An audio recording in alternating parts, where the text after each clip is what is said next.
Olá, meu amigo, minha amiga, sejam bem-vindos a mais um Portal do José. Hoje para mais um encontro nesse começo de ano, onde normalmente com as instituições em recesso, não há grande produção de noticiário no mundo da política e da economia, porque as situações estão muito atreladas.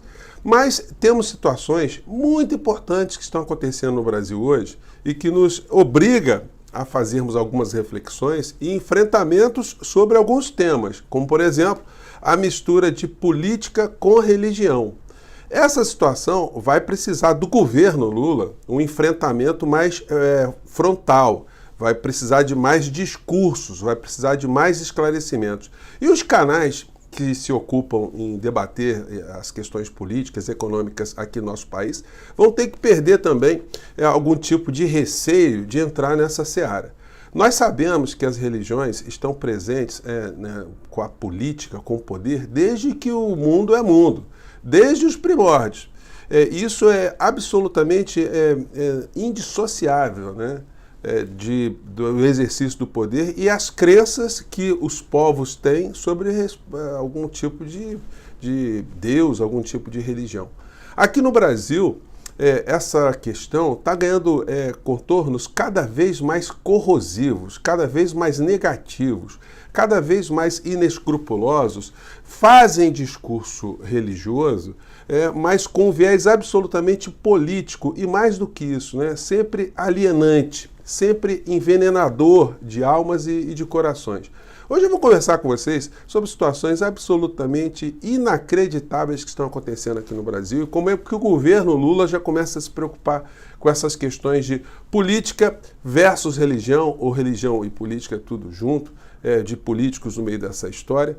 E também vamos conversar também sobre os últimos inseticidas que estão sendo lançados aí na sociedade e que estão deixando algumas criaturas da extrema-direita correndo para um lado e para o outro como baratas tontas. Antes de mais nada, quero convidar você que está chegando agora ao nosso portal e não nos conhecia, para que você se inscreva aqui conosco. Você que é muito bem-vindo, muito bem-vinda. Conheça também os nossos outros vídeos. Se você gostar, compartilhe, recomende, não se esqueça, dê o seu joinha, o seu comentário, se puder, se inscreva também no nosso clube de membros, tá legal? Então vamos aqui aos temas.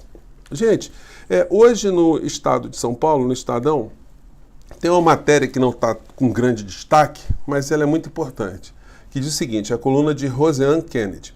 Lula quer marcar grande encontro com evangélicos do país no início de fevereiro. Devemos apostar na estratégia do diálogo, com a qual se constrói confiança para entender quais são as preocupações, diz o ministro-chefe da Advocacia Geral da União, Jorge Messias, que é um militante evangélico, né? Uma pessoa que tem um grau de articulação no universo evangélico. No entanto, algumas instituições não estarão presentes, porque elas exatamente se encontram politicamente no campo de oposição ao governo Lula. Não importa o que o governo Lula venha fazer, eles estarão na oposição e sempre tentarão descobrir alguma coisa que se conflite com aquilo que eles têm pregado o tempo todo, né? Bom, tem uma outra questão também que seria particular para o município de São Paulo, mas ela tem também uma questão que envolve tudo isso que eu estou falando, o envenenamento, né, de uma parcela da sociedade. Matéria hoje também no Estadão. A Arquidiocese de São Paulo defende a atuação do padre Júlio Lancelotti e se diz perplexa com CPI na Câmara. A entidade diz que sacerdote exerce um importante trabalho junto a pessoas em situação de rua, que precisa ter apoio e continuidade. Gente, é um negócio. Outro dia, essa semana agora, o Papa estava fazendo lá a sua homilia, né? E ele levantou uma questão que ele enxergou ali, que eu acho que tem muito a ver com isso tudo que a gente está conversando aqui. Ele disse que dentro da igreja existem grupos que se autoproclamam de conservadores e outros progressistas. E ele falou que esse é um falso dilema. Isso se aplica também a todos nós, né? Ele diz que é falso dilema porque a questão principal é o grupo de pessoas, ou as pessoas que ainda têm paixão, as pessoas que amam a vida e que amam a vida do próximo e que querem fazer alguma coisa, querem ativamente ajudar, além de fazer as suas preces, enfim. E existem outros grupos que são considerados os conservadores, que acham que qualquer tipo de movimentação nesse sentido se contrapõe à tradição da igreja. Esse tipo de posição, ela ilumina muito uma ação como, por exemplo, a do padre Júlio Lancelotti. Ele poderia ficar na paróquia dele orando, né? O tempo todo ali, rogando a Deus, mas ele foi além.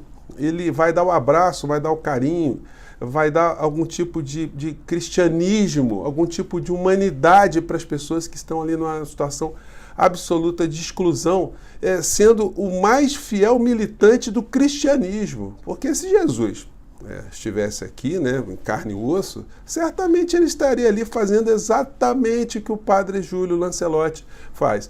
E aí acontece das forças do mal, um vereador, chamado Rubinho, não sei o quê, que é um desses bolsonaristas e que publicou, olha, vocês vejam aqui, acho que dá para vocês verem a charge que ele coloca aqui na postagem dele no Twitter.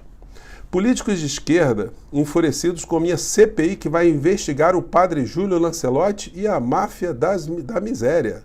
E aí ele cita aqui várias coisas, né? E aí ele coloca aqui essa charge que coloca o padre Júlio Lancelotti, olha só, tem a assinatura dele, né? Rubinho Nunes.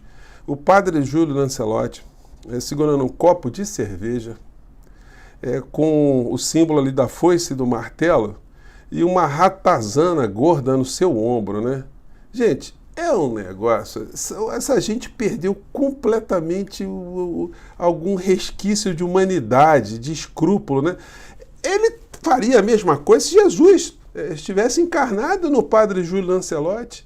Jesus hoje, para essas criaturas envenenadas, seria um comunista com uma ratazana no ombro, porque está ajudando os pobres. Aí a Arquidiocese de São Paulo faz o esclarecimento aqui para essa criatura doente, né? Que tem de eleitores doentes como ele a voz para fazer o que ele está fazendo. E aqui eu acho que tem aqui a íntegra da nota da Arquidiocese de São Paulo. Acompanhamos com perplexidade as recentes notícias veiculadas pela imprensa sobre a possível abertura de uma comissão parlamentar de inquérito que coloca em dúvida a conduta do padre Júlio Lancelotti no serviço da pastoral à população em situação de rua. Na qualidade de vigário episcopal para o pastoral do povo da rua, padre Júlio Lancelotti exerce um importante trabalho de coordenação, articulação e animação de vários serviços pastorais voltados ao atendimento, acolhida e cuidado das pessoas em situação de rua da cidade. Reiteramos a importância que, em nome da Igreja, continuem a ser realizadas as obras de misericórdia junto aos mais pobres e sofredores da sociedade. E é o seguinte, né? Esse vereador, a gente podia ter um parâmetro, né, no Brasil, quando alguém sugerisse uma CPI para investigar alguma pessoa, né, algum caso, que, obviamente, vai surgir aí a solicitação de quebra de sigilo bancário e tal, mas o sigilo bancário deveria ser também do proponente, né? Que se abrisse as contas desse vereador e que se abrisse as contas do padre Júlio Lancelotti, que não tem recebimento de ONG nenhuma. A vinculação dele é com a Arquidiocese. Inclusive, ele ainda está se colocando contra a CPI, não, porque é uma pessoa que tem essa bondade no coração. Talvez ele, sendo interpelado ali, ele possa levar alguma palavra que ilumine a cabeça dessa criatura aqui, o tal do vereador insano, né? Pela cara a gente já via assim, dessas criaturas adoecidas. E aí eu não poderia deixar de falar com vocês do mais virulento dos propagadores do discurso de ódio misturado com religião. A criatura aqui, o Silas Malafaia, ele publicou um vídeo, mais uma vez, virulento. Ele andava 3 semanas, né, desaparecido, mas aí teve 2 propagandas do governo federal mostrando a ação junto às áreas de habitação, ou a promoção, né, de construção de casas. E aí ele ficou revoltado, né? Ele está revoltado porque ele se acha o exclusivo porta-voz de Deus. E aí ele veio com essa aqui, vamos lá. entregar a bola ao seu amiguinho, aí o pai pergunta, estamos se mudando, nós conseguimos a nossa casa própria, né? O projeto da Minha Casa Minha Vida, aí o cara diz, oh glória, expressões tipicamente evangélicas, para poder dar um vínculo como que se a nossa gratidão fosse para algum governo. Tem que ser uma coisa, cambada de canalhas. Nós evangélicos entendemos que não é Lula nem Bolsonaro. A nossa dependência vem do Senhor. A resposta que precisamos vem de Deus. Esse espírito de mentira e de engano que esse cara tem, essa casta de demônios que nós repreendemos em nome de Jesus. Vocês querem saber quem é Lula? Na sua própria fala, vai dizer o que ele é e o que ele acredita? Preste atenção. Ele nos acusa de comunistas achando que nós ficamos ofendidos com isso. Nós não ficamos ofendidos. Mas de comunista, de socialista, nunca. Isso. O que o Lula está querendo dizer aí, o Malafaia sabe disso, que ele é psicólogo, ele não é idiota. Ele se faz de idiota para enganar pessoas que estão desatentas, né? O Lula está dizendo o seguinte, que nenhuma dessas classificações pode deixá-lo cabisbaixo ou diminuí-lo, né? Porque muitas pessoas, né, que estão nesse campo do comunismo, do socialismo, são pessoas absolutamente decentes, corretas, e que têm ideais, que pregam coisas boas, enfim. Então, é isso que o Lula quis dizer, que ele não se ofende em função de um mero vocábulo, né? Isso não nos ofende. Aqui no Brasil, nós enfrentamos o discurso do costume, o discurso da família, o discurso do patriotismo.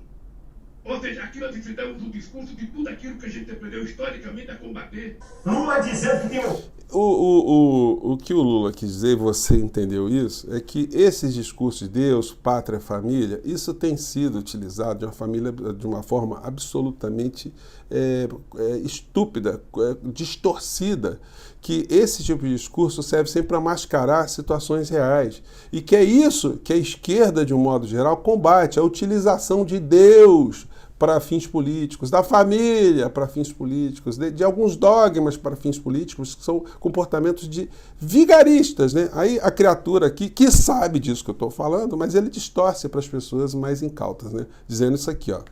Orgulho de ser chamado de comunista. Os comunistas na história mataram milhões de evangélicos. O Lula não disse. Ele disse que tem orgulho de ser chamado de comunista. Então, tá, psicólogo, pastor, empresário, né? E de extrema direita, apoiador de tudo que não presta, está dizendo isso. Lula combate a família. O Lula combate a família?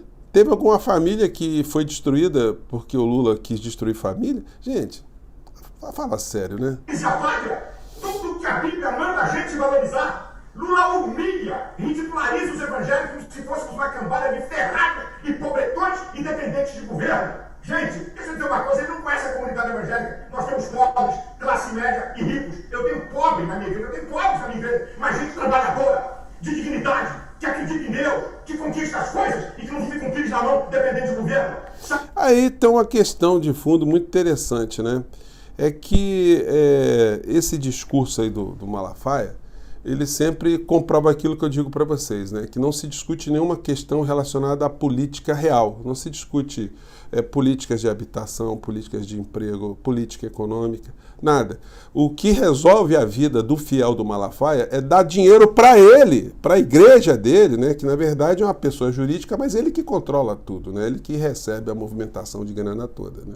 Então, o fiel dando 10% do que ganha para ele e orando a Deus, para que Estado, né? Para que discutir política pública, né? Isso é coisa aí que realmente pertence ao mundo, né, que ele não quer que as pessoas tomem conhecimento. Por exemplo, a política de habitação para ele não precisa ser discutida, basta você fazer isso aqui, ó, que está no vídeo dele aqui, ó, pronto. Eu vou oferecer uma semente de um aluguel para que o Senhor possa abrir a porta para eu ter a minha casa própria. Então você pode pegar esses R$500 e dividir de abril até dezembro. Um mês eu dou 50, outro mês eu dou 30. Você que vai dizer. Mas num envelope especial. E alguém aí está dizendo, pastor, eu estou pagando a minha casa própria. Você vai pegar o valor de uma mensalidade e também dividir. Do jeito que eu pagar tudo, ou dividir, como você quiser. Para que Deus te dê os recursos até o final para quitar essa casa. Mas você tem que dar o seu envelope para ele, para o Malafaia administrar, para a igreja dele administrar. Para que Estado, né, gente? Para que política pública? Para que se discutir economia? Basta você seguir esse ritual aqui. Então, os inseticidas, né, vamos dizer assim, inseticidas não, né, os vapores de luzes, vamos dizer assim, ou luzes, né, que estão sendo projetadas, fazem com que as criaturas que habitam as trevas fiquem baratinadas por um lado e para o outro, né? Então é por isso que a gente está vendo esse discurso virulento. Ele se acha, ou essas criaturas que eu mencionei hoje, se acham porta-vozes de Deus, mas se Jesus estivesse na Terra, eles se encarregariam ali de fazer a crucificação mais violenta possível, né? Eu fico por aqui, mande seu comentário aqui para o nosso portal, tá bom? Um grande abraço, até o nosso próximo encontro. Tchau!